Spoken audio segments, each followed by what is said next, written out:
This year, through my clipboard articles and through a monthly video, which will be available at the same time as the clipboard, I want to take a deep dive into character education at Birchwood. It's so central to what we do. So I want to spend time on it. First, just looking at what we mean by good character. And then secondly, why do we put all this time and effort into it? I think if you explore schools in Northeast Ohio or beyond, very few schools spend as much time as we do on character. And I'd like to explain why. And then finally, most of the time will be about the how. How do we cultivate good character in children so they go on to live fulfilled and successful lives to varying degrees? So to begin with, I'm going to define, well, what do we mean by good character? Because character itself is just the accumulation of habits and behaviors that over time you have practiced enough or you have repeated enough that they're just the way you approach life. There's good habits and good attitudes. We call those virtues, and there's bad ones we call vices.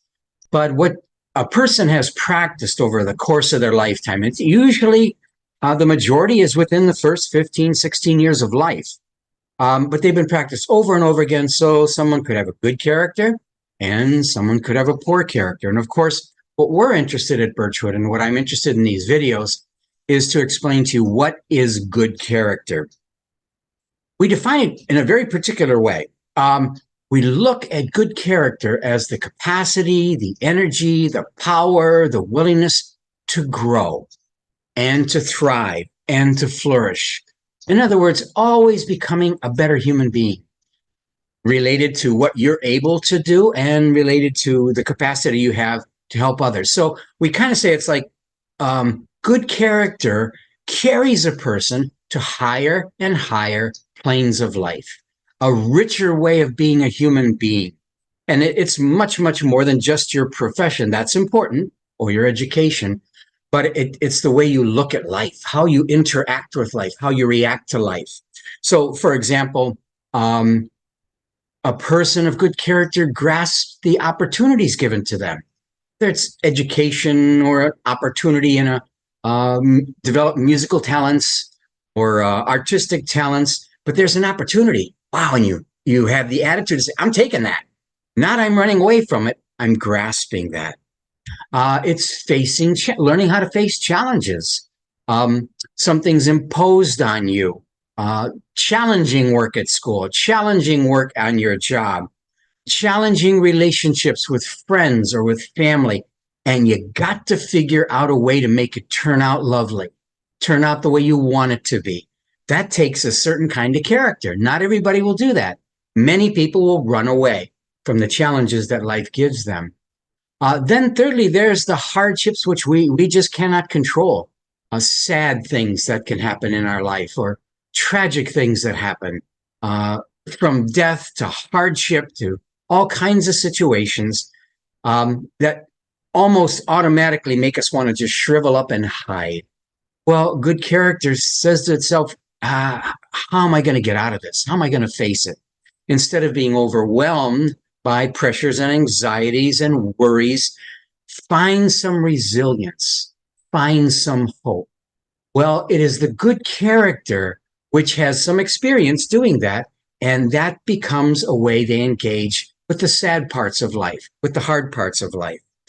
Now, when we talk about good character, we're looking at it in two dimensions. One is developing the innate potentials that a person has, the kind of field that you're interested in, how you want to grow, what talents you got from your birth, through your DNA, a little bit through your environment, and you work to develop them to become who you can become. I like to use that phrase, become who you can become.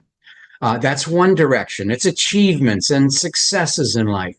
The other is sometimes neglected, even in our society, and that is you live a life to serve and benefit other people.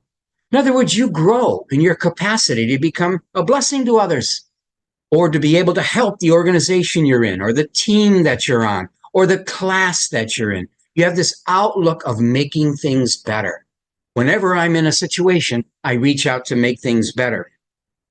Now, good character, as I've just described it, it's not an attainment. You don't say somebody's of good character because they're successful in their job or they're warm and kind to other people. It's not an attainment. Rather, it's a process of growth. It's growth oriented. Good character means I'm always headed to the next stop, to be a little bit better, to be a little bit, to accomplish more, to realize more, to be more successful, to have better relationships with my family, to have better relationships with my friends and my colleagues, to make a greater contribution to the world that I live in, the society that I live in. So when it's defined as this, not as an attainment, you see, if it's an attainment, you'd say, well, I'm just a terrible person. Well, that could be, but you know what? A terrible person can become a person of good character. How? You begin to grow. You begin to get better and you reach forward. And that's the beauty of our definition is you could be a person who's made lots of mistakes and you do have some bad habits and you can even be embarrassed of who you are. I see this with children all the time. They don't want to do something wrong or bad, but we don't treat it like a failure. Rather, okay, something happened, you failed, or you didn't grasp the opportunity that you had. Let's look at how do we get better? Let's take that environment. Let's take that situation. How do I grow through this? How do I become a better person? That becomes a way of habit. When we train it when children are young, year after year, event after event, they become a person who greets life like this, that I want to become what I can become, and I want to contribute to the world that I live in.